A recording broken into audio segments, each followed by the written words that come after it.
Hello, flaming tubers, and welcome back to Let's Play the Dark Queen of Krynn as we finally head towards the last dungeon of the game of the trilogy of the series. So, we're probably not going to finish it this episode, but maybe I'll just do one gigantic episode. We'll see what happens.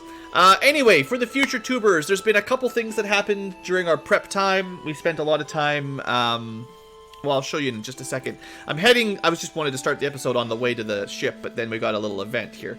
There was a couple random rooms that we just cleaned up that had some combat in it. There was some kennel of dogs that turned into draconians, and we killed them. And then there was a room with the minotaurs where the draconians were trying to trick the minotaurs, so we killed them, and then we killed the draconians, and we just killed a couple people. You know how it is. We went to a lewd inn, and you missed some fun stuff that the live tubers got the content on. But yeah, anyway, that's why there's a little bit of experience for a couple more level ups. And then we went shopping and bought a bunch of arrows, and I will show you how that worked once I can get to my inventory.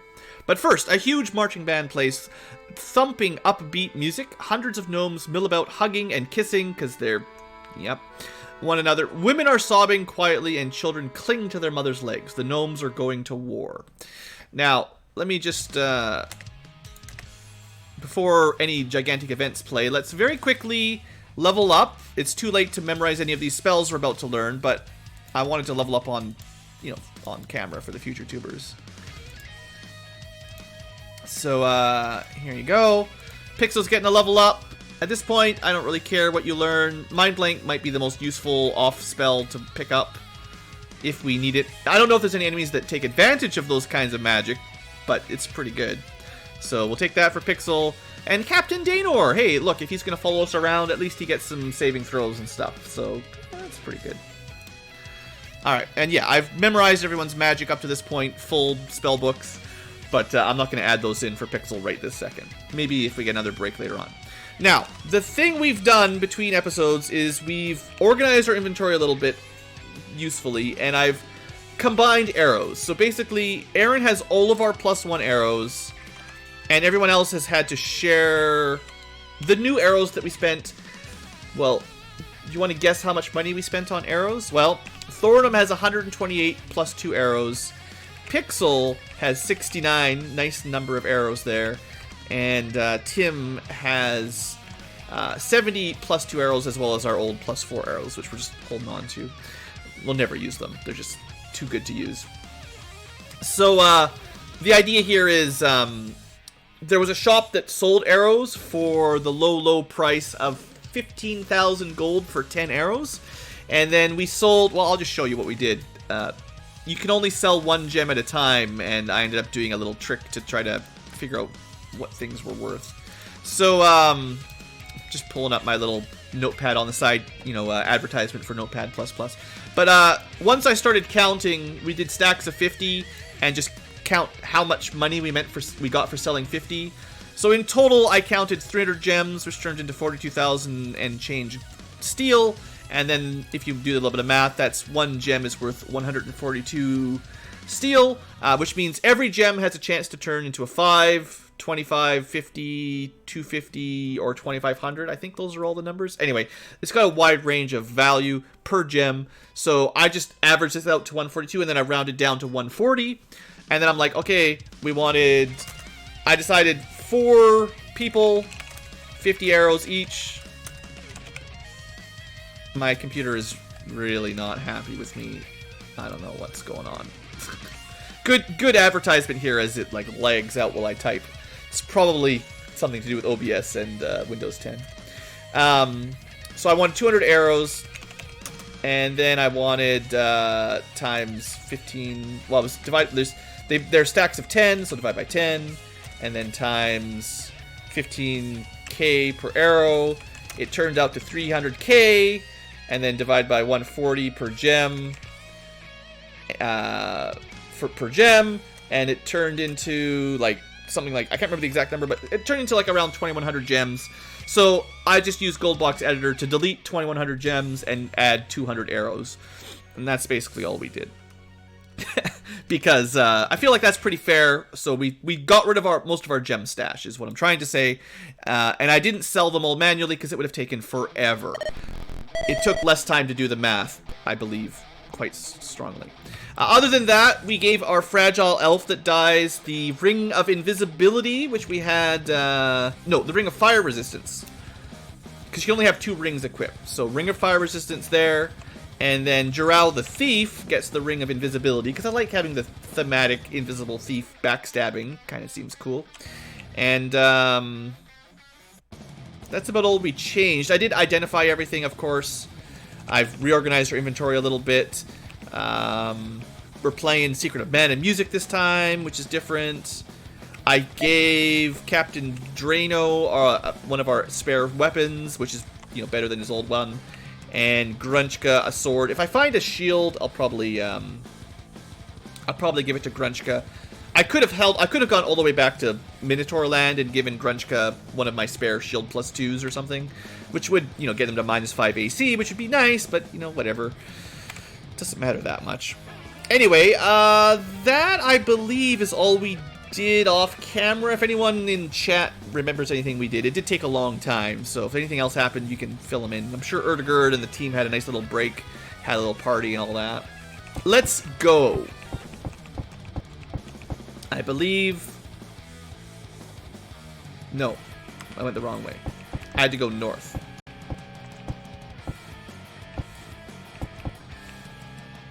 Okay, this is where I should have been going in the first place. Right here, the large room. There we go. This is the king told us to go here. The real king with the tick.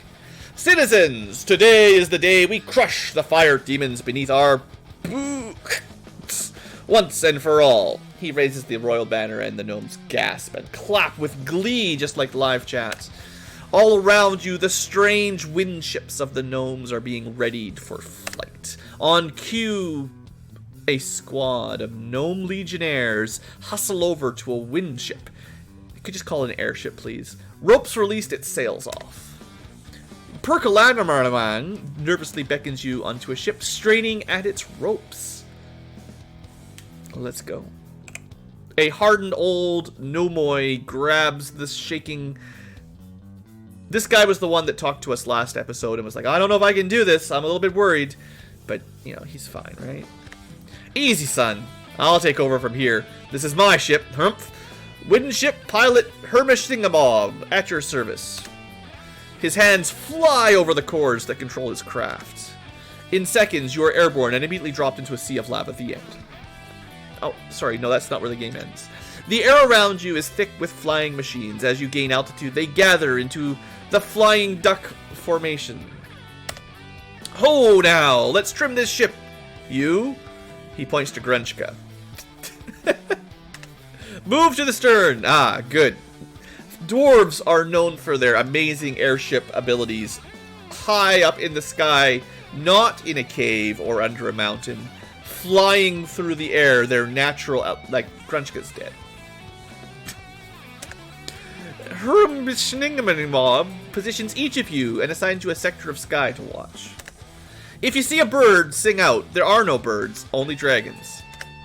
Mile after mile of desolation of smog passes below you. You have lost sight of solid land. Soon, Grunchka spies a flock of birds.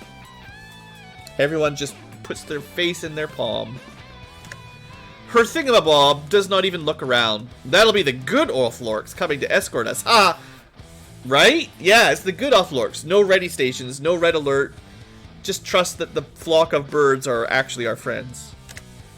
The sun flashes off the wings of gold and silver dragons. Alright. That seems more legit. As they wheel above the wind ship. Ahead, a spire rises above the smoky horizon. The Tower of Flame. There it is. Spooky. The Lisum... I don't even know what that word means. Tower... Someone go Google that. They could just said the terrifying tower, the Tower of Fire. I don't know. Shivers in the wind. Really? It shivers? Flocks of dragons? I feel like dragons don't flock. Birds flock, dragons... There's got to be a better word for that. That just doesn't seem right. The dragons swarm. The dragons... I don't know. Something better than flock, anyway. Right. Far below, you see squadrons of fire fleets nearing the tower's slender base. A thin, supple, graceful tower of fire burning everyone who looks at it. Far below, you see squadrons of fire fleets nearing the tower's slender base. Why would you go to the base? The base of the tower is fire. The only place you want to go is the top, where there's actually stuff that's not fire. It's not smooth either, it's fire. Come on, RPG writers of the 90s. Random fantasy word, Breeze. Random fantasy word. They say the random fantasy word Greystone raised it up. Is it not a wondrous thing? It shall belong to the gnomes one day, when we've cleansed it of evil. Harumph! Get bows ready, missile spells. Here come the foul skyworms. We just need a dragon lance on a chain. Ready the dragon lance ballista catapult, whatever you want to call it. That's all you need. Just it'll be fine. Sure enough, evil dragons swoop up from the tower. Arrows do nothing to them. Like metal bolts of lightning, the Oathlarks move to intercept. A wind ship explodes into flame, wing shattered. A dragon plummets from the sky, shapes, wheel, and stoop. Yeah, the Dragonators, ready them. Yeah. Just put it on the front, just ramming speed all the dragons, it'll be fine. Her fantasy name, voice roars above the din of battle. Grasp on, warriors, and ready yourself for the tower. We will go for a high platform, jump up just before we die. He yanks a line, the windship keels and plunges. It seems you'll be impaled on the tower, but her random fantasy name reels in a line and you graze past it. A porthole looms ahead, dead ahead even. Draconian bowmen peer out, amazed. Yeah, they didn't expect anyone to fly over and jump off of ship onto a tower of flame. No one would think of this strategy. The windship gondola crushes them, great, and lodges into the opening. They all explode, right? All the Draconians explode when you kill them, so we're dead. I mean, never mind, it's an airship, it's fine. Her thingamabob takes a cord from clenched teeth and yells, jump. All dive to the fiery deck inside the tower and burn to death. I hope you cast resist fire ahead of time. No, we're not in fire elemental plane. That's fine, it's fine. The windship shoots up and away. Goodbye. The floor is lava. Oh, you're all dead. Horror. Why do they keep... Someone wrote the script of this with a thesaurus, where they could have just used the word smooth. They looked up their thesaurus and found something that no one would be familiar with. Horripilating? Use horripilating in a sentence. I dare you. The floor I can't even hardly say it. The floor horripilated below you. Yeah, the floor is lava, so you'll die. Yet the room is cool and the air is fresh. Magic. Don't forget, it's Dragonlance. Everything's fantasy magic. It's fine. Alright. I mean, I like the look. The dungeon looks cool. Glowing bricks. It's great. The aeroport looks open to the outside. Nah. Fine, we'll look outside. In the sky and on the lava sea, the gnomes still battle the Draconians for control of the tower while you fart around looking at things. Nah, that's fine. That's enough looking at. Pretty satisfying clunk as you walk, too. Over a yawning pit, this is where they put all of their development time in, was just this one dungeon. A slender stone bridge stretches to the other side. A steady geyser of flame shoots up into the bridge from below. No, we'll go somewhere else. Let's just go explore some other area. No, these are all going to be arrow slits, huh? So is that going to be the only way in? This is all just, like a palisade.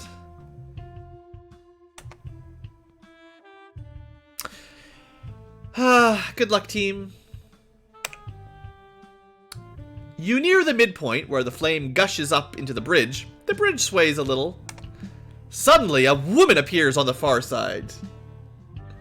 Just terrible. Yeah, someone just looked up the word terrible and found a stupid synonym that no one ever uses.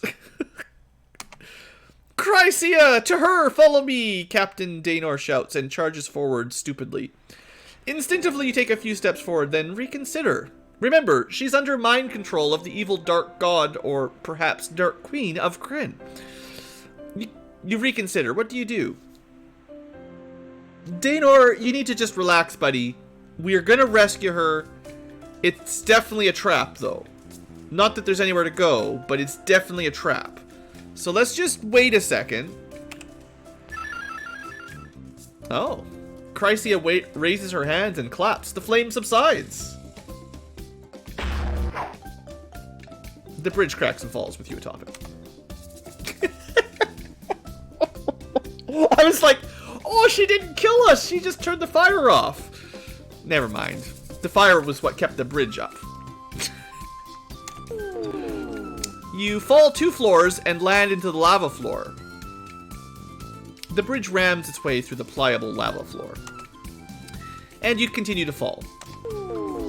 Surprisingly, you only take 21 damage. Because if they let you roll proper fall damage, any pure mage would be totally dead right now. Alright. You pick yourself up from the rubble and take stock of your situation. Your equipment seems fine. Good thing it's lava-proof.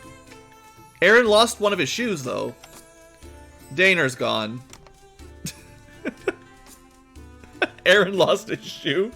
Didn't we buy a bunch of steel shoes back in probably Death Knights of Krynn? I'm sure they're gone by now, but I'm pretty sure we bought some fancy shoes. They should totally... steel shoes, that's exactly what you want when you're walking on lava tile, right? Probably want like ceramic shoes or something. Something that doesn't transfer heat immediately, like metal. Alright, well... You step into the hall of fire giants and other gigantic fire monsters. Sure. Cool. New stuff. Fire giants. Ettins. Fire giant shamans. Salamanders. Fire giant mages. More fire giants. They're probably not going to be that bad. But what about our fireballs? All I know is how to fireball. Should have expected that maybe fireball was not the best spell in this kind of area. Fine. Honestly, we just need to interrupt the mages like once and we'll be alright. Ice Storm! Not a lot of damage. But some damage. Alright, Pixel, let's start cleaning things up. You didn't behead anybody though. Aaron, come on. One fire giant down. Oh, also, GoldBox Companion is not showing the enemy monsters properly because Daenor left and I didn't have a chance to save it and reload it since then. So... we need more spaces to attack from. There's a lot of them over there, more than maybe I was expecting. Now, Thornum gets, like, ranger bonuses against some of these things. Like, probably Ettins. That was a lot of damage you just did there, Thor. Uh-oh, Shaman's casting something. Prayer. Oh.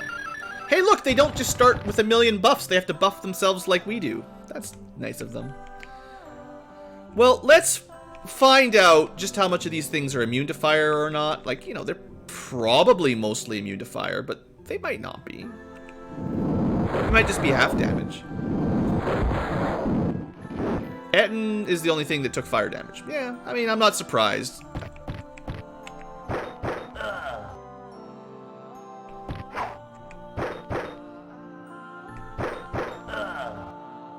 Okay, so how much stuff are we dealing with? Yeah, there's... we should probably try to keep the mages locked down as much as I can.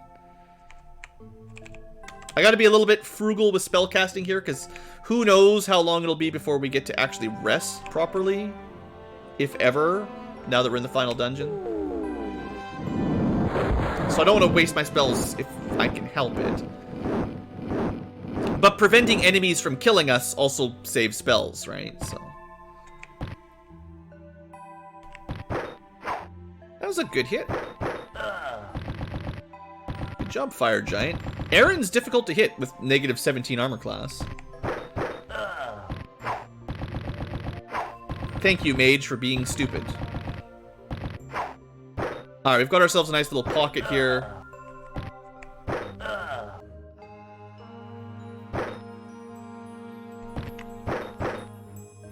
There's one more mage kind of below the group that we're not going to be able to hit for a little bit. I was hoping for a decapitation, as you always hope for, I think.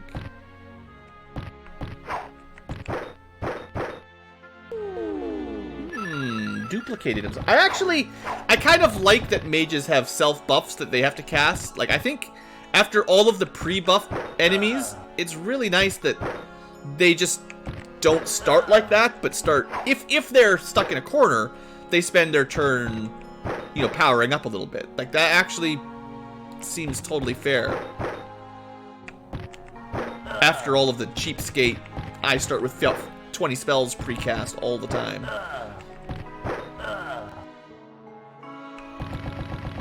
Alright, so now we just need to go smack him.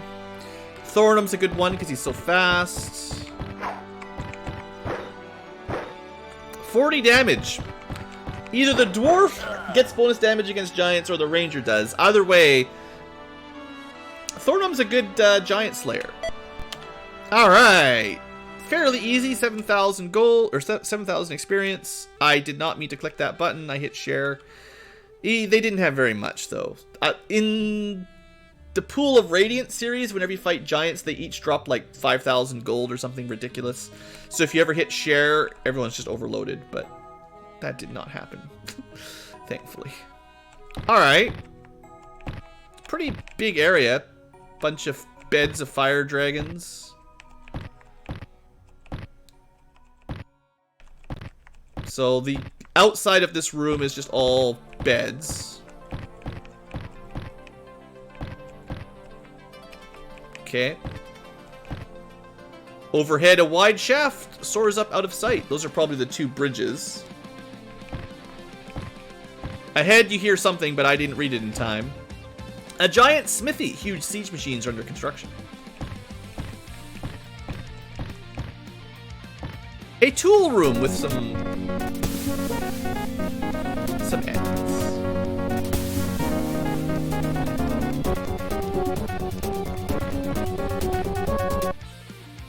Oh, I gotta fix the GoldBox. Gotta remember to restart GoldBox here. GoldBox Companion. So I can see how many enemies I'm actually dealing with. Now, Cone of Cold should work pretty well here. I wish I was just a higher level so we could cast it further, but...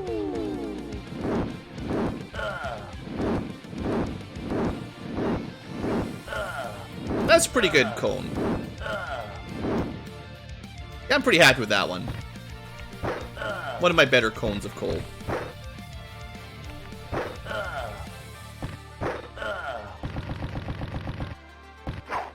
And if we can get through these battles only casting a spell, like one spell... Beheaded the fire giant. Good job, Pixel. As long as we can, like, not cast too many spells, then I'll be pretty happy. Also, Thornum doing double damage to everything is pretty sweet. I just gave Captain Drano that extra sword, and then he immediately ditched us too. Classic. Alright, some XP. That's how much money approximately we stole last time. Don't worry about it. The tool room. Okay, what I want to do is save. And then real speedy like reset GoldBox Companion. No Dranos. And let's continue. A foundry. Giant bucket is suspended overhead. So theoretically, if we need to craft something, we do have access to machinery down here. I don't know if the plot will lead us that way, but it's an option. The room has soaring ceilings high above amid blinding gouts of flame. Great bellows breathe in and out.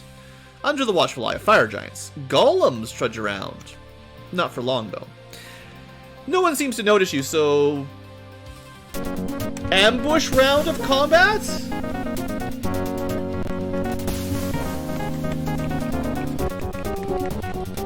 Somehow I doubt it.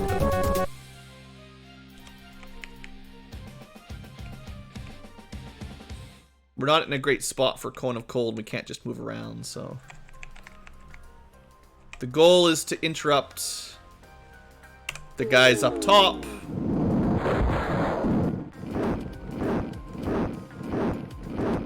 And then there's the mage. We've hit everything except that one. Oh, sorry. That's right. As cool as it is, Scorpion Army, we can't have you rapping on the live stream or the future episodes. This is probably a fair... Oh, tabbing out once again crashed GoldBox Companion. Nice. Hasn't happened in a while, but... Oh, yeah, thanks. Let's throw one Cone of Cold out here. No.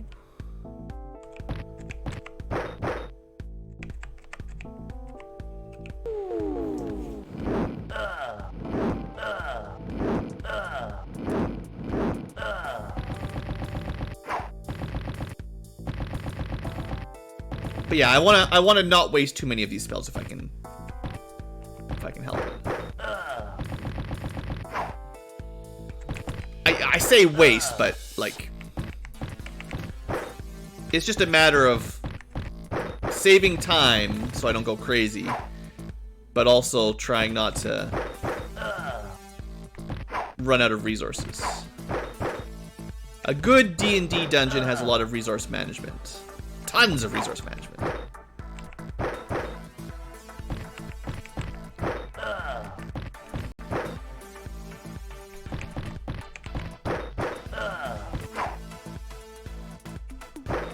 Alright, these guys.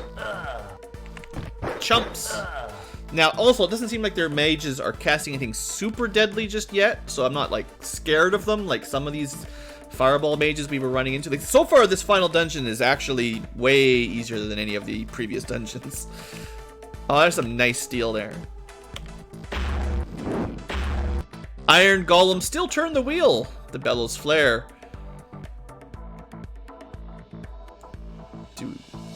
What do we do? Stop them? You try to stop the wheel, but the golems don't even notice. Oh, I see.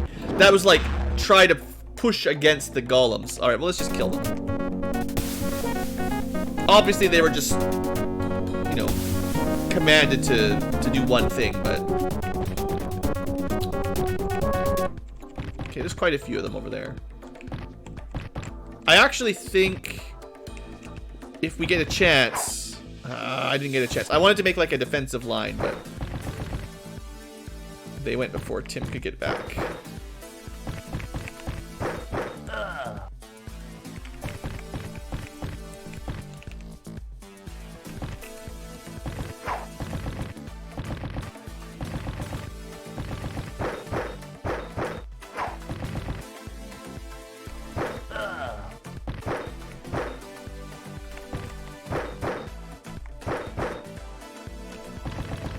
It's gonna be a melee fight whenever we're going against iron golems. So my strategy, if you call it that, is to try to have my Vorpal sword hitting golems that are at close to full hit points. Because if we do get the crit, they just get one shot. And then saving the low HP ones for everybody else. At least, that's generally the strategy. Other than that, there's not much to think about, really. And there's no guarantee we're going to get one of those crits anyways. Alright. Nice juicy experience. 16,000. And we stop the engine. The bellows explodes. And we completely destroy the engine. And we get a bazillion experience.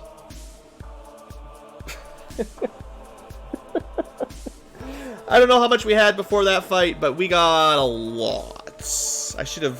someone... yeah, does anyone remember earlier on in the episode when I was looking at our inventory screen how much XP Aaron had? Because... yeah, that's a lot. We're just down here, sabotage and everything, not really knowing what we're doing, but... You figure 9 billion? Yeah. Good estimate. I like that. Alright. So they're nearly... In fact, perhaps symmetrical rooms.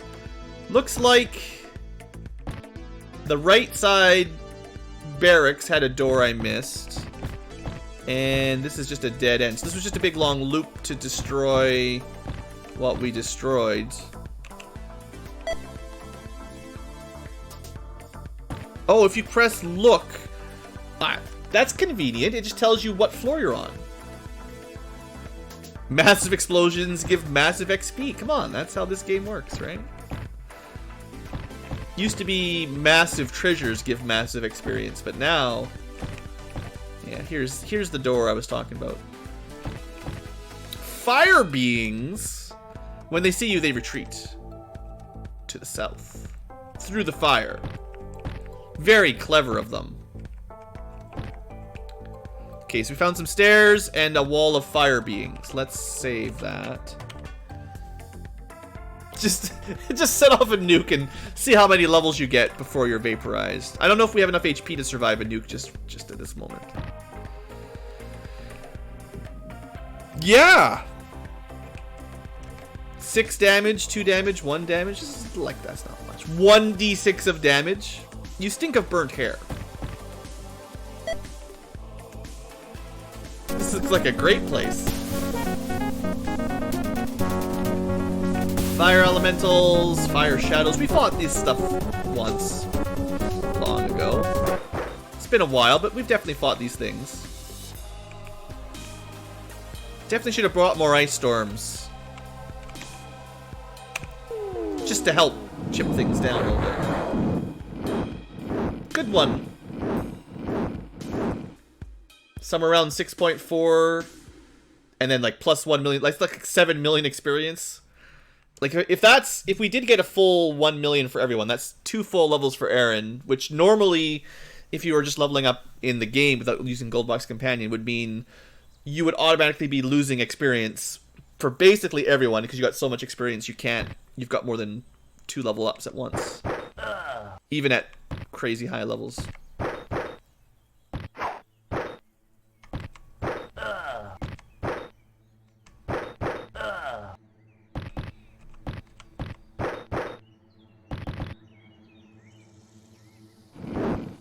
I mean, whenever I see them use a skill like Ray, I'm a little bit scared, but that didn't do very much.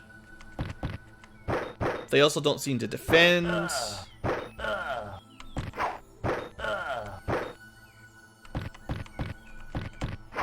Fire shadows don't seem too bad. Thanks for the experience. And the jewels, sure, we'll share that. Something about these walls catches your eye. Oh, Erdegerd's following us around still, even through the fire. Journal 67, alright. Flame walls. The walls of the tower's inner core flare brightly, but there is no heat. Whatever mighty spell formed these walls holds the living flames trapped inside. After a moment, you see shapes among the dancing flames. You realize the walls, ceiling, and floor swarm with fire creatures, and they are watching. So they would probably enjoy it if I destroyed this place so that they were no longer trapped inside of a tower. They'd probably prefer to be free and flying around doing their own thing. So we're gonna get a lot of random encounters in here is what I'm thinking. These fights are gonna be easy enough that I probably shouldn't use my magic on them.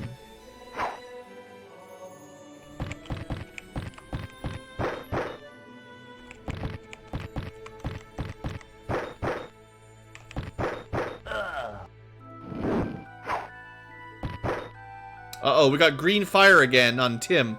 I still don't know what that means, but it lasts a long time. And you take a lot of bonus damage from green fire. We had that happen back in the water area.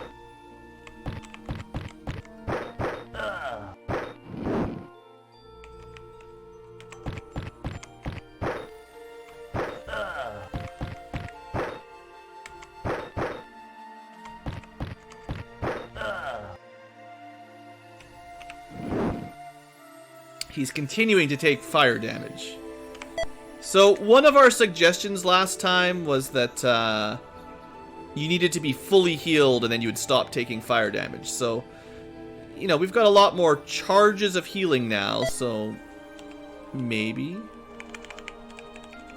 So we start with the heal spell on Tim, and then we cast like Cure Light Wounds just to top him up to 100%.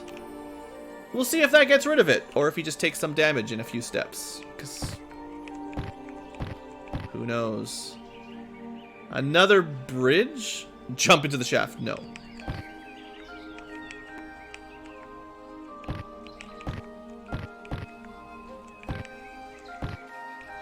Suddenly, the skull comes alive. Looked interesting. Despair, strangers. These flames will not be extinguished, but instead will creep across the land, yea, even to Anzalon. So this is the first floor. The bellows floor was 0. I didn't take the stairs up. So how these all connect up is a bit of a mystery.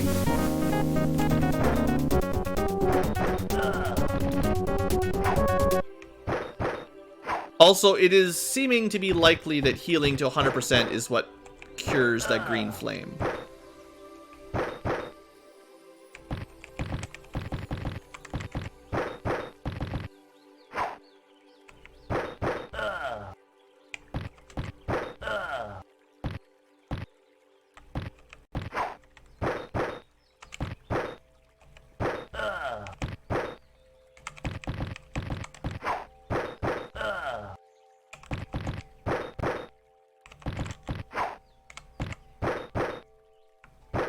Still, these fights are way easier than magic. You know, of all the things we fought in this game, these are some of the easiest battles, I think. With a loud hiss, sections of the lava floor sink out of sight. That's cheating.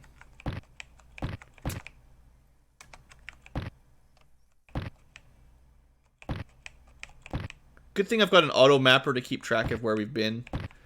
Just to save time mapping this all out. But, you know, there's flame creatures everywhere following us around, so... Uh-oh, the fire roars upon you. Look at that! I kind of skipped the animation, but there was like a Balrog in there. That's cool.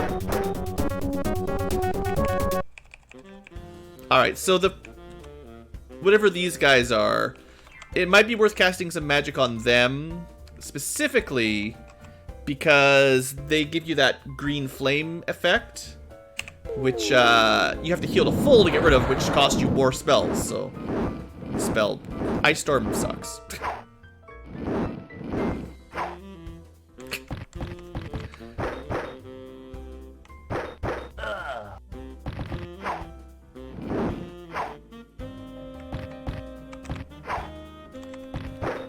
Ice Storm really needs to scale based on your level a bit. Even if it's meant to do less damage than Fireball, it should be like small scaling. Could be like, what would it be? 1d6 for every 2 levels or something? That'd be fine. Wouldn't be nearly as powerful, but it would be nice to have a higher level spell than a Fireball actually kind of keep up in damage.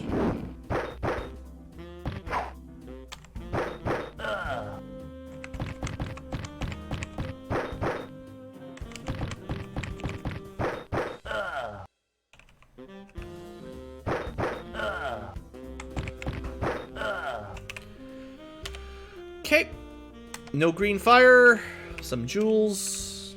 Looks like we're getting a fair amount of random battles down here.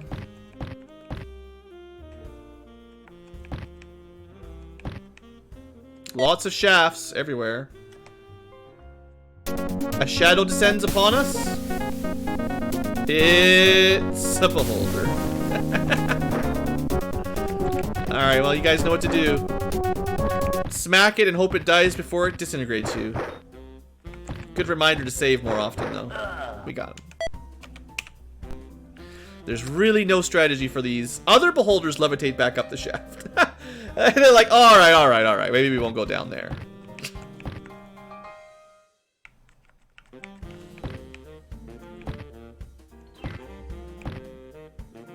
How many flame creatures do we need to kill before they learn to leave us alone, like the spiders did?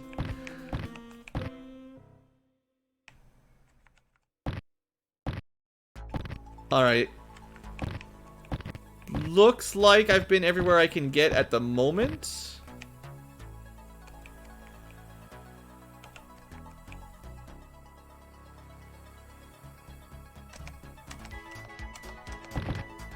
Ah. Except some walls you can just walk through.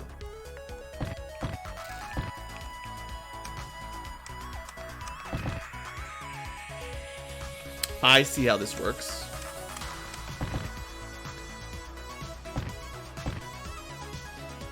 Huh. Not that one.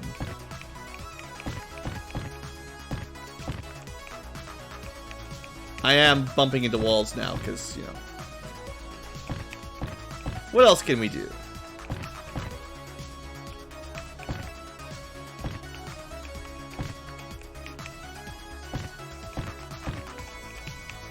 Okay, looks like that might be the only walls you can walk through for now. I didn't even see what happened there. They just dropped something on us. I guess I should have explored. I feel like we're going to take a little bit more damage here. This seems to be the only, like, unique one. I want to, like, search this room. No, you can't search in here. Seems like there should have been something in there, though. Pretty good secret area, right? So, one thing I don't understand is how to get back to where we started. I guess we're jumping. Taking a bunch of damage. Back to the ground floor. It doesn't seem to connect up with where we... I don't understand it. Because I thought we just walked through that wall. So how do we fall down after we walk through the wall, right? Anyway, let's finish checking a couple things in here. There's one more little spot on the map. It's probably just a dead end, but... Oh, this place looks out of the way and defensible. Oh, ah. So this will be our heal.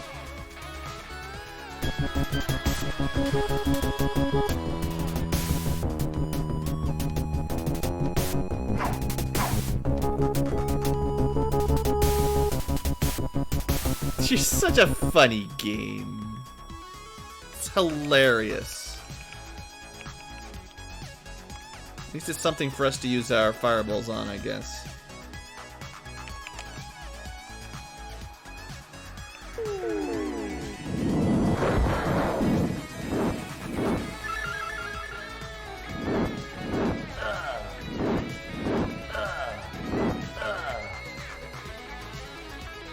Conveniently, they won't cast fireballs on their friends.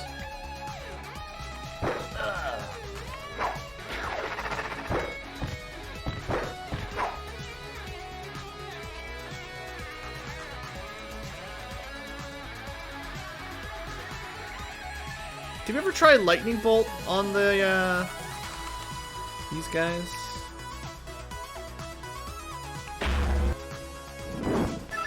Apparently, they're immune to lightning as well. Why not? All my spells do nothing. Oh, right. Global invulnerability. I forgot about that.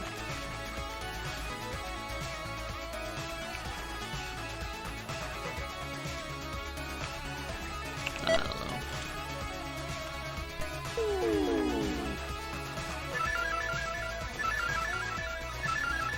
That's not good.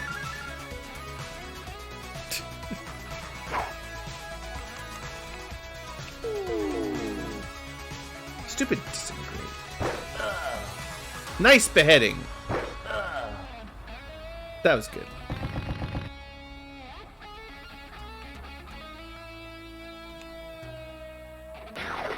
At least they can't fireball us at the moment.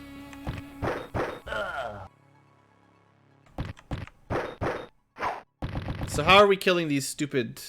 As soon as I kill this guy, they're gonna fireball us, aren't they?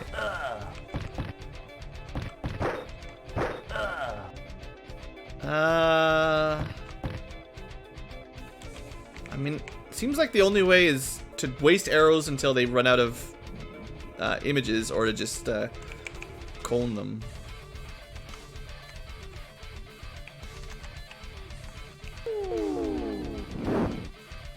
Well, we hit one.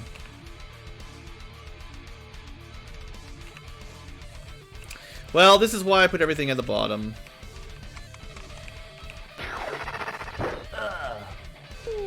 Ah!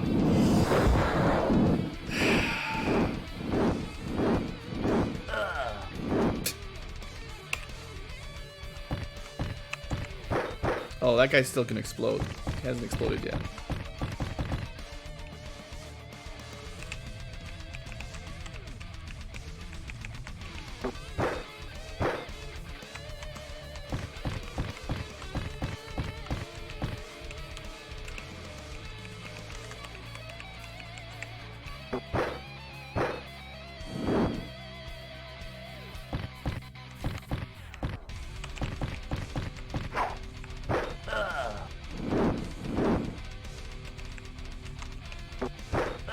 The arrows work, you know, really well. It's just a matter of, you know, using them, I guess. And, you know, I've got a fair number of them, to be honest, but, you know, we will run out eventually.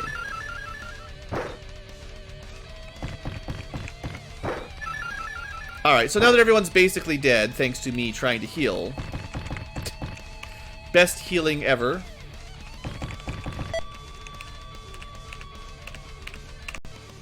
Grunchka actually dead, everyone else nearly dead.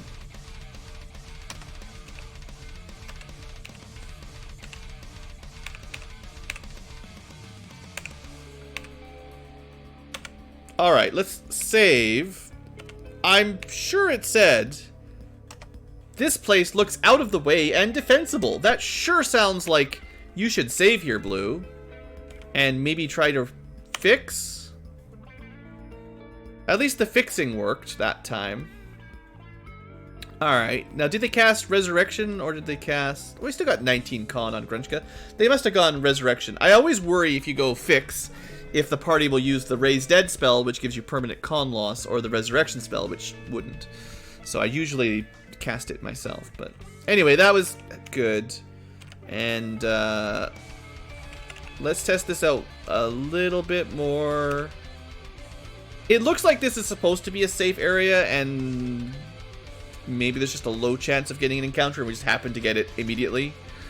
You know, Ankylo luck, all that. Alright, because it, you know, it does say this looks like a safe place, or a defensible position, right? And that is right near where we first fall down, so it sort of makes sense. Okay, so... lots of shafts. So we could go back through the fire, which seems to just lead to nothing. Or we can go up.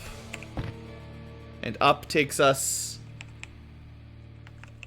still on level 1 with all the fire walls, but not connected to the fire area right now. All along the Great Wall, heads of gnomes adorn the tall arches. Oh, that's just rude.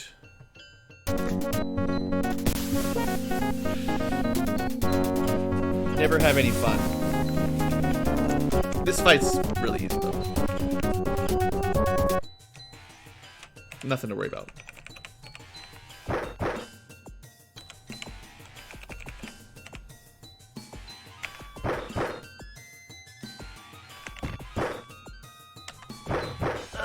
Goodbye, Umber Hulk.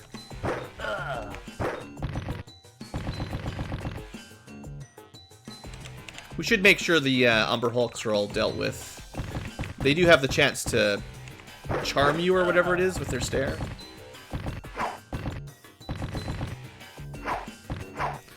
Alright, well, let's just settle in for a bunch of slicing through salamanders. Definitely not very dangerous at our level. I'm pretty sure I remember fighting these in much, much lower... Oops, that was a mistake. Much lower level areas.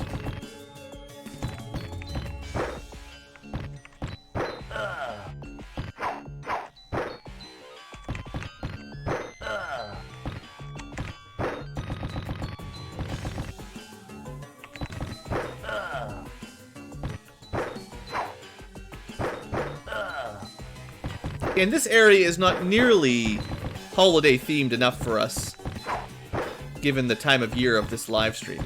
If you're watching this in the future, tubers, this is being streamed on December 22nd, which is dangerously close to the Christmas times. Alright. Easy battle, just wasting my time. We took down some gnome heads, because why not? And we've killed the salamander. We're going to have to kill those salamanders one way or the other, clearly.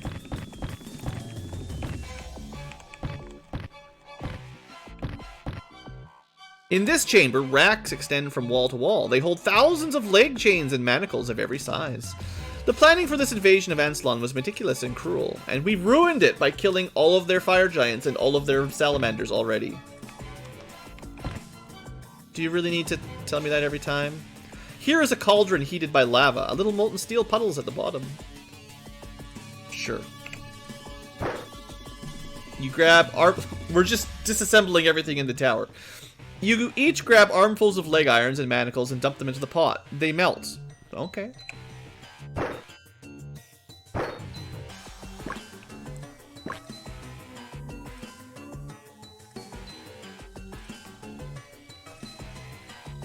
You look up to see the Smithies disapprove of your Emancipation Act. The iron columns just watched us melt all the iron. How dare you melt the iron? Oh, there's some not iron columns in there.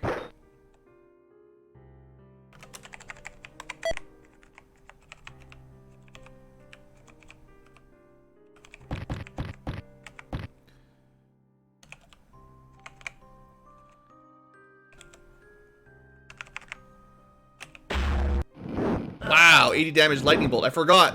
Lightning bolt scales just as well as fireball does. Pretty nice. Alright, that giant's definitely dead. Good job, Thornham.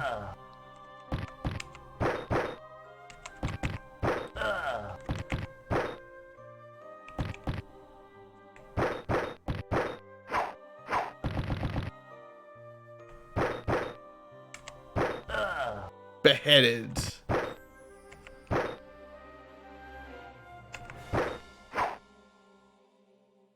Send some more assistance up this way. There we go.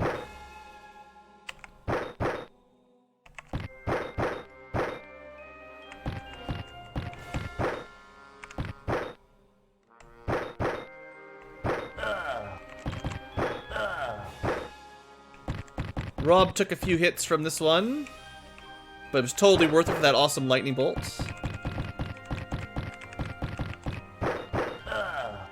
Okay, Iron Golems. Enjoy your 12,000 experience, team. There should be so much steel. In a world where steel is so valuable that it becomes your coin of trade. That's kind of the Dragonlance backstory, right? Steel's more valuable than gold and copper. There's iron golems everywhere, and we just melted all of the iron shackles. We're rich in actual steel.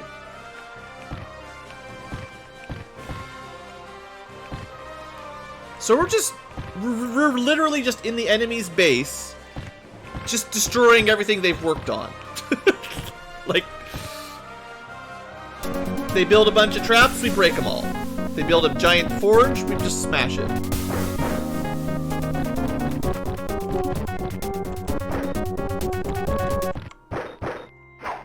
Also, I was promised iron golems and fire giants. I feel like I have been lied to. There are only iron golems here and not very many. Are you even trying? You sure get a lot of XP for iron golems, though. They're great. Just bundles of experience. Alright, well, that's cleared out. Just make the map look pretty, you know, very important. Everyone wants to have a nice filled-in map, right?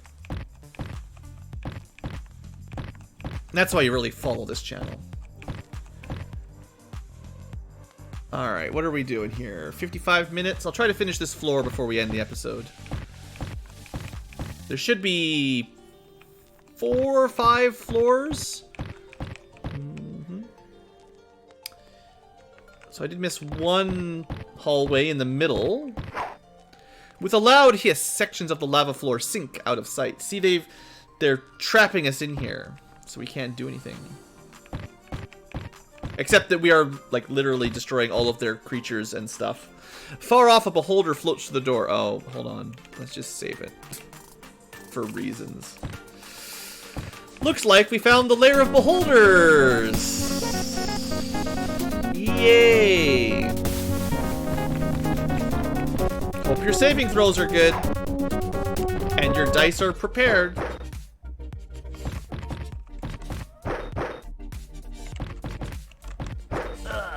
It's a dangerous number of beholders. I don't think you can vorpal beholders, though. It'd be kind of funny if you could just behead a floating eyeball. Come on, let's kill at least one more. No, fear doesn't matter. I don't care about that. Slow is annoying, it doesn't matter. Disintegration ray? So many rays. They get so many actions every turn, it's insane. It's legitimate though.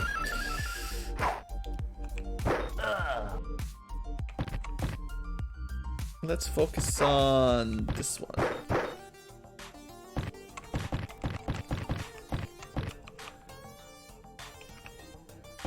There are a couple spells that we could have been casting that might help, like Fire Touch, because then our weapons should get bonus damage on them. But for the most part, there's not really much magic that will make any difference here. And slowed sucks. We could dispel magic on someone who's been slow, or the word is forced to flee, feared.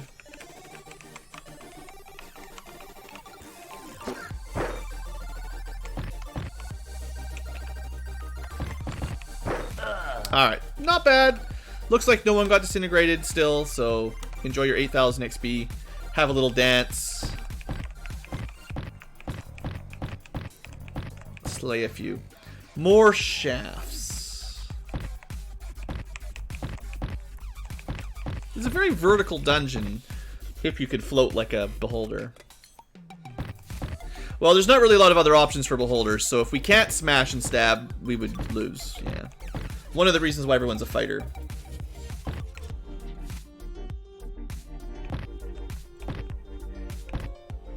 Okay, so that's some stairs, but they've been blocked by lava.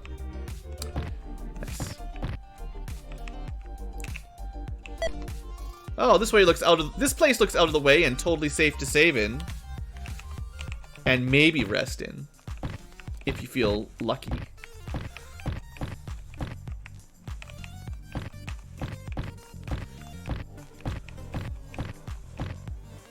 An arbalist, a giant crossbow, and an arbalist, which is a giant crossbow. Sure, they tell you what an arbalist is, which I would say fantasy role players probably have a pretty good idea about, but they don't. They come up with some ridiculous word for describing the horrifilabulating the tower, which makes no sense. But suddenly, beholders appear. Will someone use the arbalist against them? Yeah, why not? Dwarves are probably good with things like giant crossbows.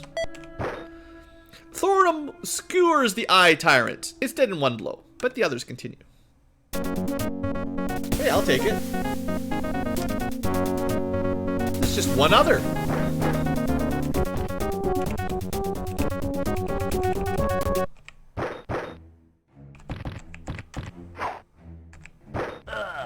Not bad. You just arbalist one beholder and stab the others. Dragons still circle the tower far below. Flame boats maneuver. You faintly hear sounds of skirmishing all around.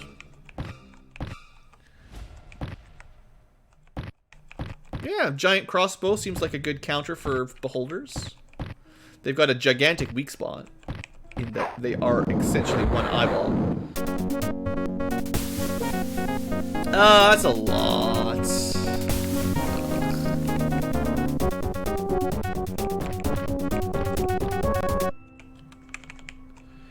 Definitely a fair excuse to do a couple cones of cold here, I think. Just because it's going to take a long time to kill all these punks.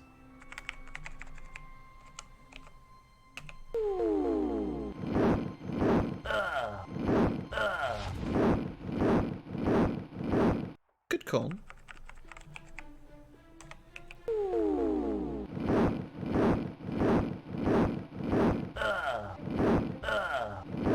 Not bad. Cones are getting...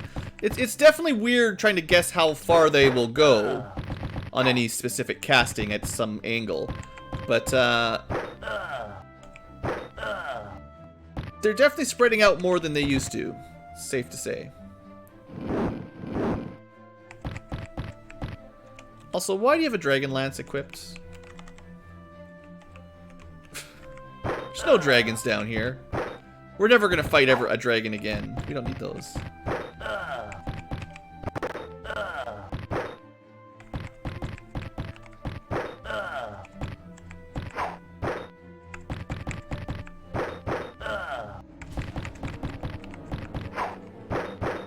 Okay.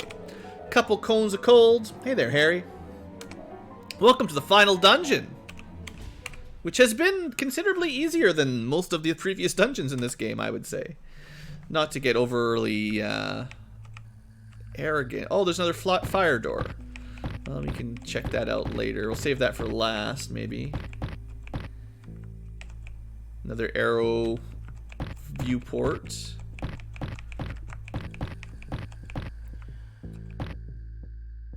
Big old room back there. A rogue peeps around the corner. Ha! We got him trapped! Does it look like I'm trapped?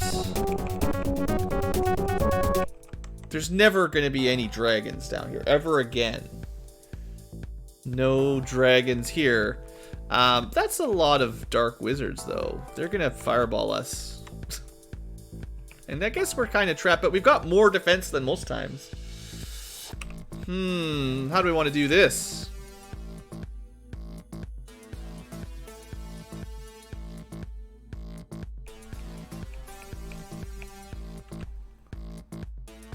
The wizards aren't going to be smart enough to move down and cast on us, I don't think.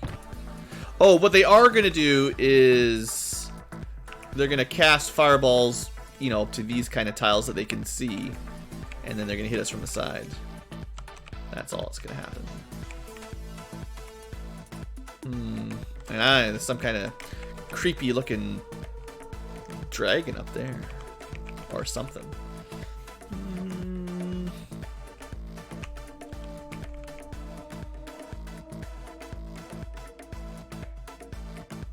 I don't know. What...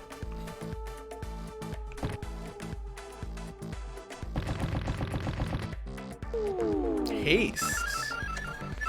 It is a white dragon with a cold breath. What's it doing inside of the Temple of Fire, though? Maybe it's the cold dragons. There's a bunch of ice, you know, white dragons that are, the skeletons have aged. That's pretty good. Maybe that's why people don't get melted by the lava floor and the firewalls. They've got a bunch of white dragons. And then once we kill the white dragon queen or whatever, they just all melt.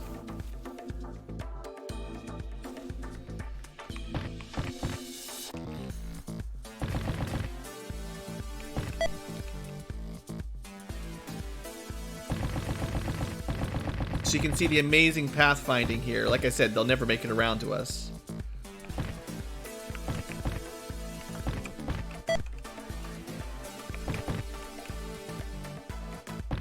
So I'm kind of happy just to give them a round to do nothing.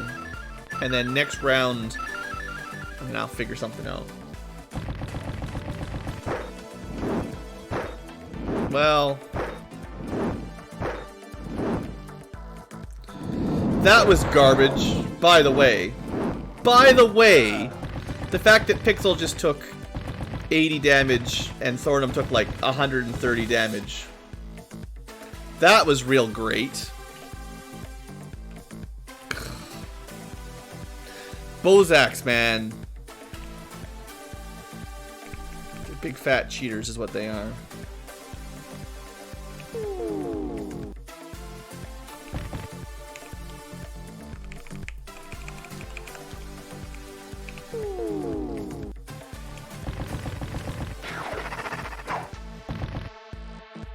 So right now I'm just delaying my turn till the end of the round to see what the wizards do. Which is nothing. Dragon's getting a bit closer. So this is the end of the turn. I didn't wait with everyone.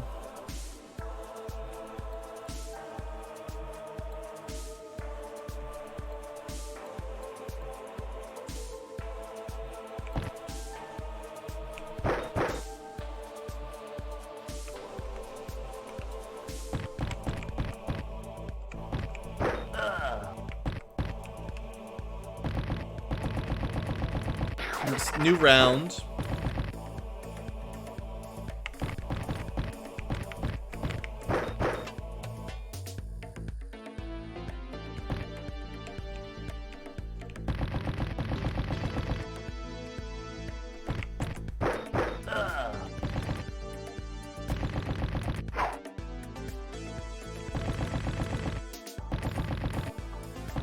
This is a really dumb battle, by the way.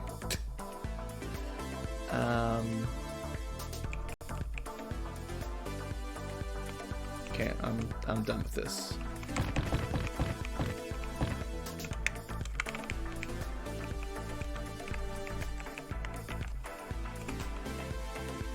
Should hit all the rogues, the Bozak, and the dragon.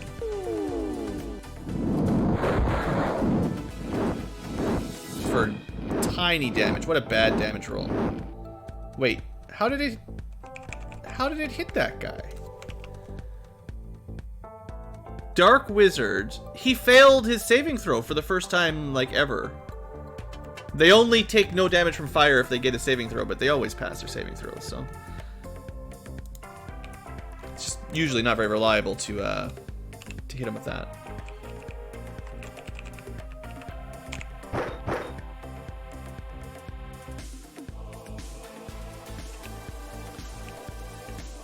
Let's throw another fireball at them. This combat is taking way too long.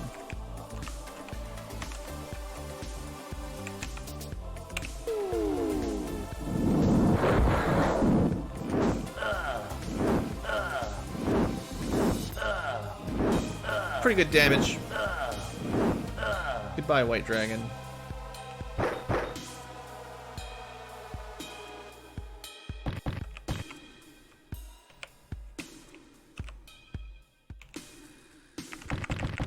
If you go fast enough, you can cast a spell and then get out of the way.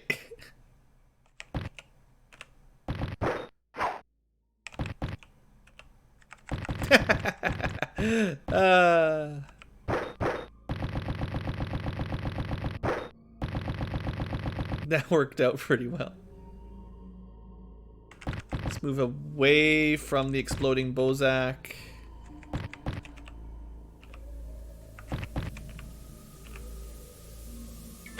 Oh, come on. How did we not get a turn before he got a turn?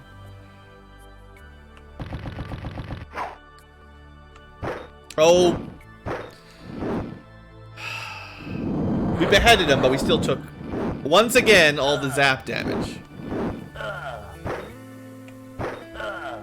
What a fun mechanic that is. Fire shield. Everything gets fire shield. Nah, we're not gonna. Okay, so the plan is we're gonna end this turn. Okay, we got everyone at the end of the round. I'm just delaying through. The enemy are waiting for us, but every one of my guys is gonna get a round now, so we can probably just do it.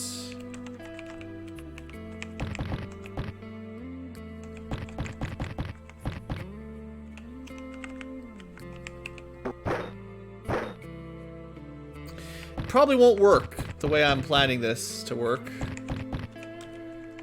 So let's just expect... Oh, I should have stood right beside them. I was thinking we just use a couple arrows and maybe one cone of cold, but yeah, it's not going to be enough. Can't trust people to hit mirror image, guys. Yeah.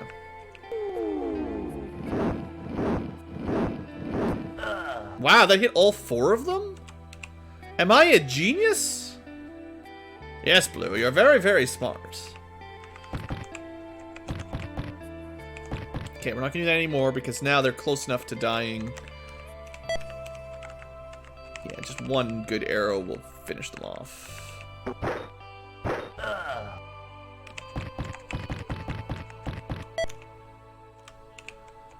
And all of my convenient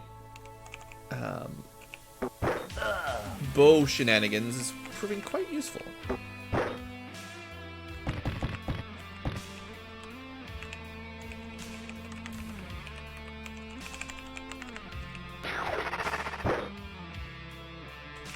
Now it's the next round, and we get like 2 rounds in a row.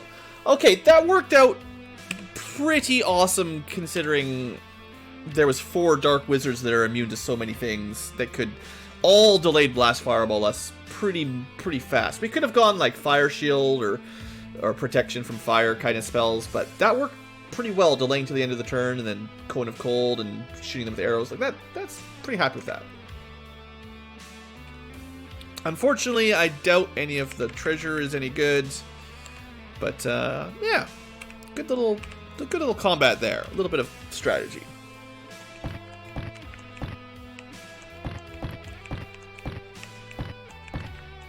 Such a pretty large area here. Through the arch, you hear muffled hammering. Then it stops, and then Blue saves the game just in case. At the far corner, the Draconians lounge by the doors. Stupid gnomeses! But the reptilian grins fade when they see who you are. I guess we've got a bit of a name for ourselves at this point. Okay, first off, we want to make sure we've got shields equipped. Second off, let loose the fireballs of war.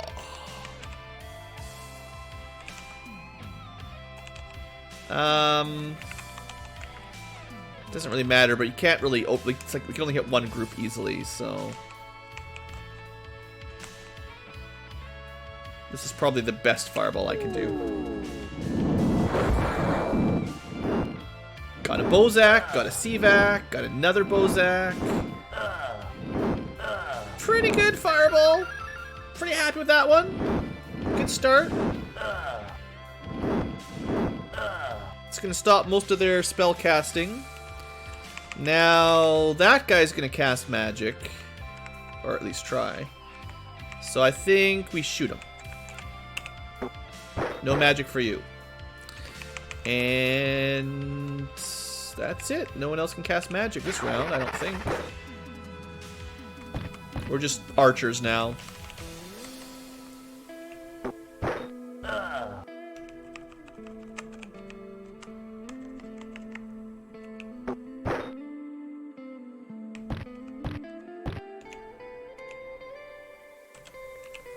But as long as there are stupid Bozaks that we don't want to... Wait, did that... Was that a... Oh, wait. Was that a regular Seavac? It wasn't enchanted? They're kind of mixed together. It's hard to keep track. Yeah, some of them are not enchanted, so I don't have to worry about every one of them. But, yeah, these guys are real annoying with their zapping fire shield thing.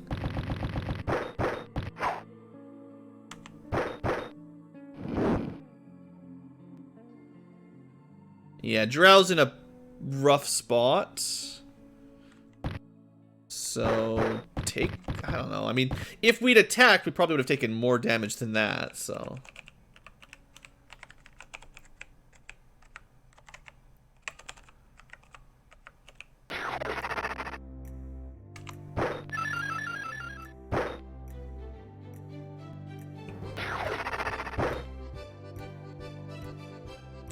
Unfortunately, once we're engaged in melee, we can't rely on the cool strat.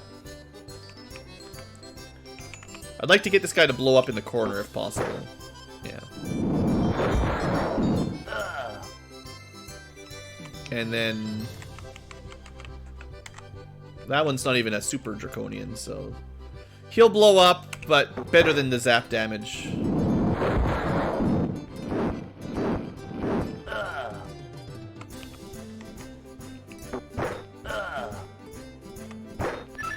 Alright, that guy's gonna explode. But they're only... like, they're the baby kind, so this is fine. They don't even explode that bad, they don't zap that hard.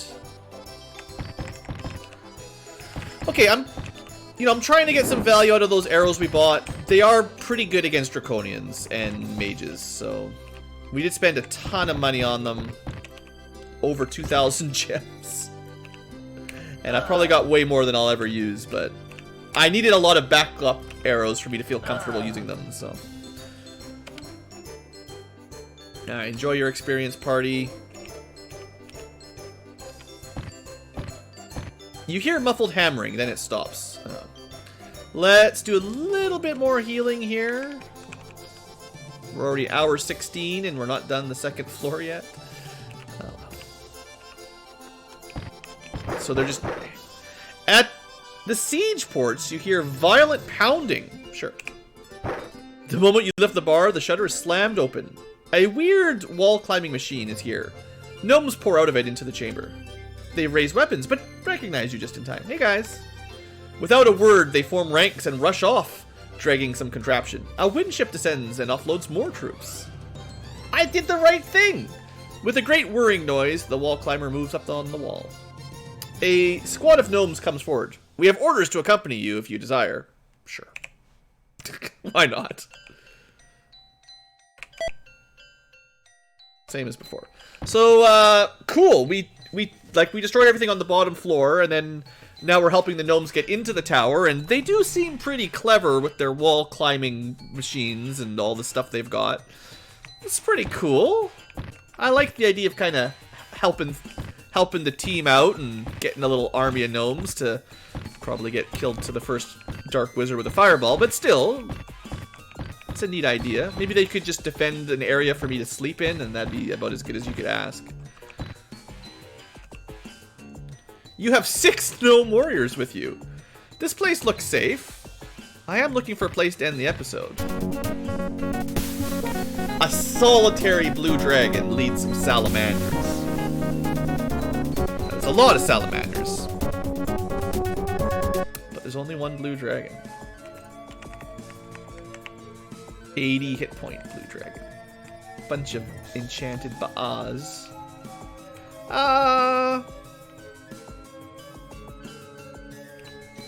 We've never tried this. And I know we've got fancy dragon lances. But just for interest's sake, can you just be like, hi, dragon? No. Stupid dragons. They don't even have magic resistance. They just don't die to power word kill. What a bad spell. It never works on anything you want it to work on. What about disintegrate? Oh, we get to actually no, you just do whatever you want. Oh well, it's too late. The dragon's dead. He had a couple rounds of or a couple turns, or a couple actions of not being killed, but now he's killed. And then we immediately lose the dragon lance. Alright, let's disintegrate something. That guy would be pretty nice to disintegrate. How can you explode? I disintegrated you. That doesn't make any sense at all. Alright, we're gonna put that fine bow away.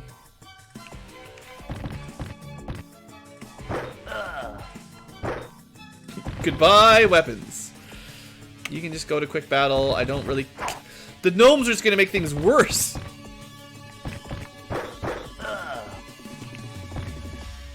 I thought they would just auto battle on their own. They're not. Oh, you've got a hoopak. You don't need that hoopak right now.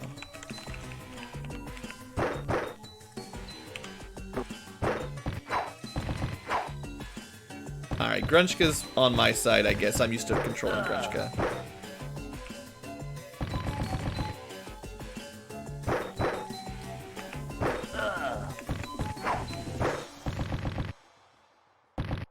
Well, the gnomes are about as useless as you would have expected.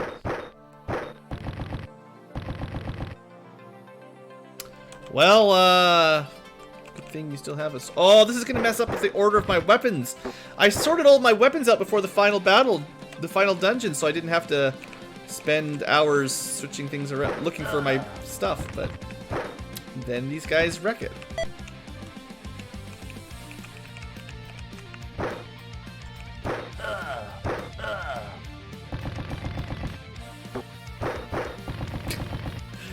Yeah, this... Okay, can we ask the gnomes to leave? They're not helping. They're just wasting time.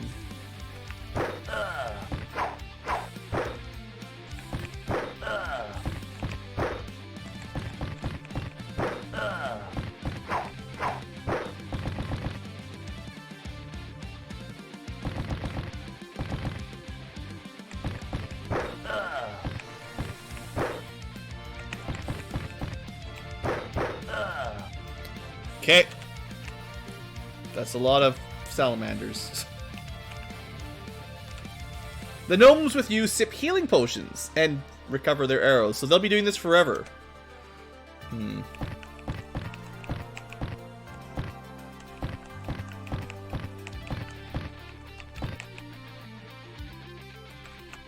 So those are just arrow slits.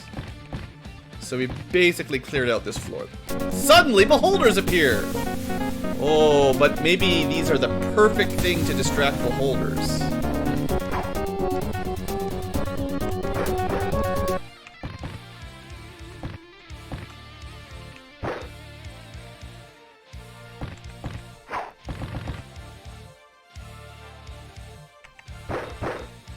Let's see what the average gnome warrior life expectancy is when there's a bunch of beholders around.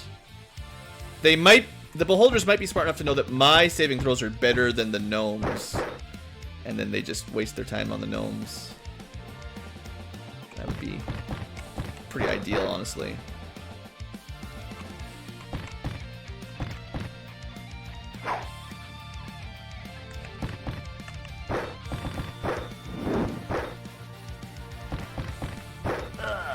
And we're killing beholders pretty quick, though.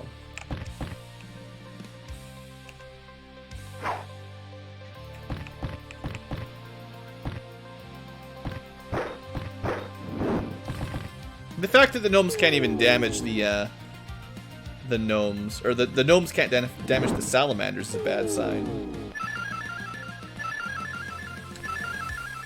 Stupid AoEs doing stuff that I would do.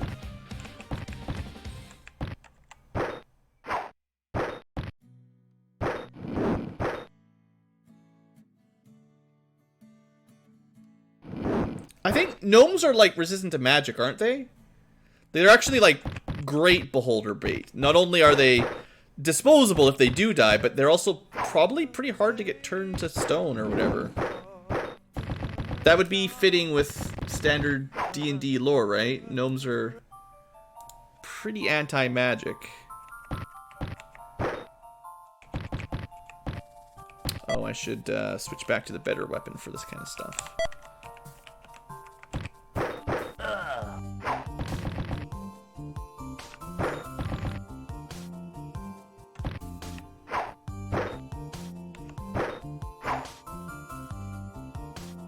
Guess we better kill a couple salamanders here.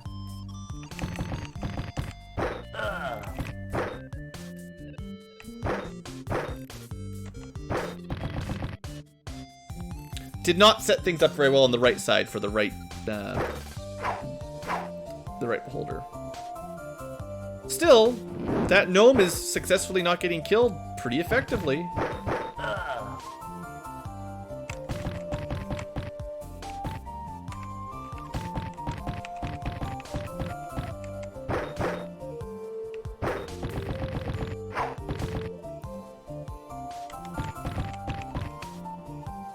he got slowed.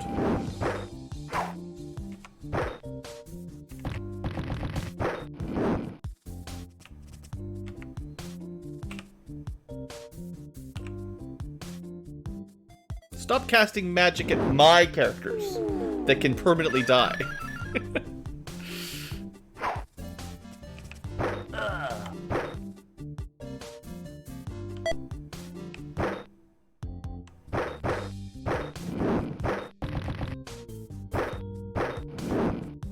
Rob's doing a good job over here, just holding the line. Alright, the holder's dealt with. Should probably go help Rob out a little bit. Alright, slowed.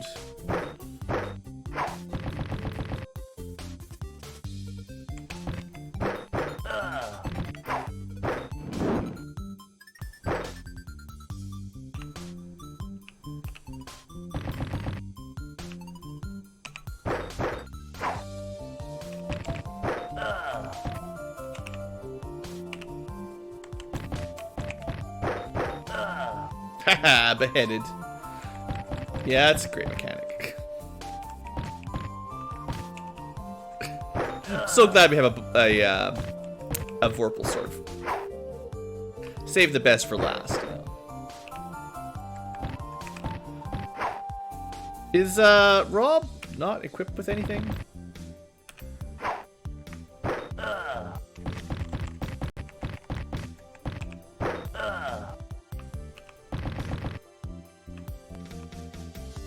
No, he's got a mace. It seems like Rob was not... I guess they just weren't showing the miss dialogue when we missed. Weird. Anyway. Bunch of experience, no treasure. Gnomes get healed up. Blue finds another pit that we don't really want to jump into. Maybe the gnomes can fix the bridges if we do the right thing. We're already back to the Scorpion Army rap. Well, I think I've been all the way around the second floor here.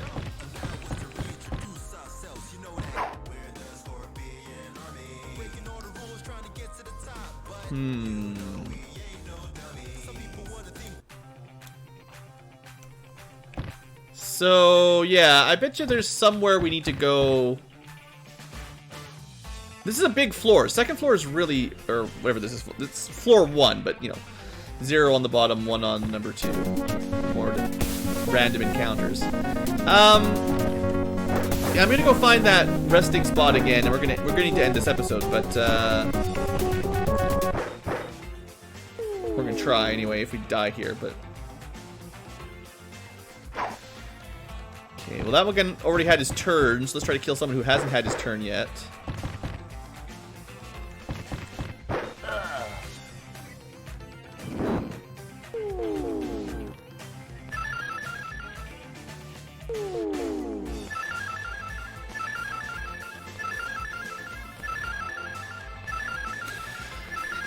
It's a wasting my time spell. Okay, seriously? Stop casting slow. It's already an hour-and-a-half episode once again. Every episode is too long. And here you are, making it go even longer.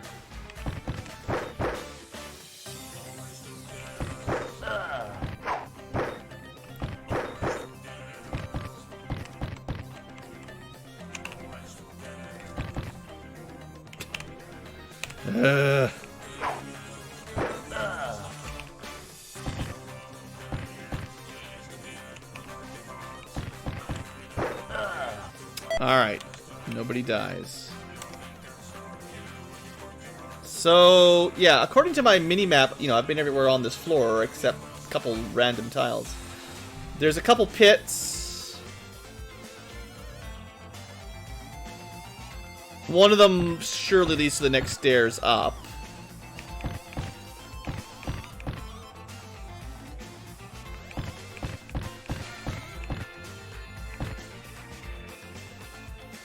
And that was a way up that we can't take.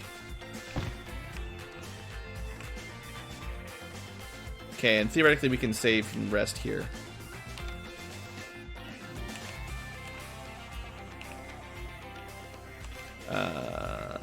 So we're going to end the episode here, I think. I might have a quick look in the guidebook to see approximately where we're supposed to go, but I feel like we've made a pretty good start.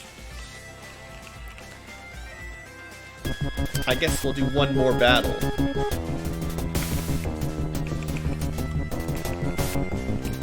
Oops, I should have centered and made sure that was going to be safe, but... Looks like I've not killed anybody on my team, so success. No episode can be too long. Episodes can get too long. Oops, I didn't do it again? Dang it. The longer the episodes go, the more mistakes I start to make.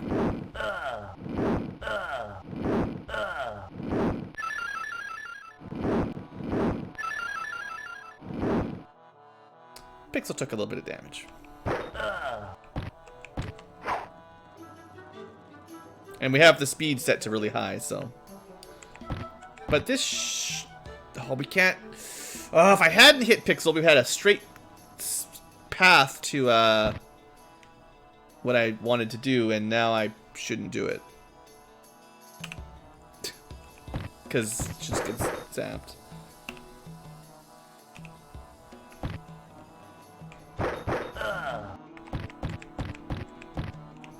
So I just wanted to stand here and cold, and that should deal with, you know, these guys. One took over 200 damage, the other took 20. How do you account for that spread, huh?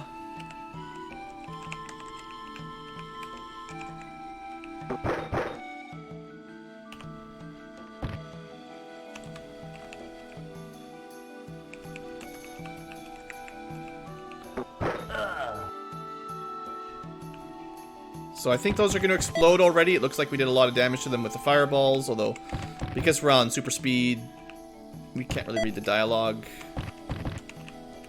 Yeah, there we go. Alright.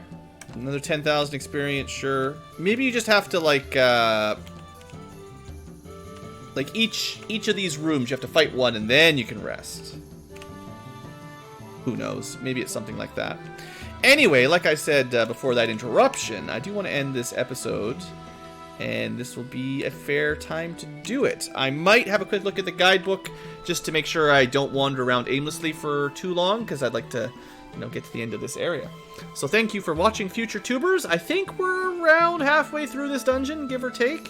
Assuming I know where to go next. Anyway, we've let the gnomes in, and next time we'll see what the gnomes can do as we climb to the top and probably kill some dragons and draconians, you know. We'll see how that goes. Thanks for watching, hope you've enjoyed, and have a great day.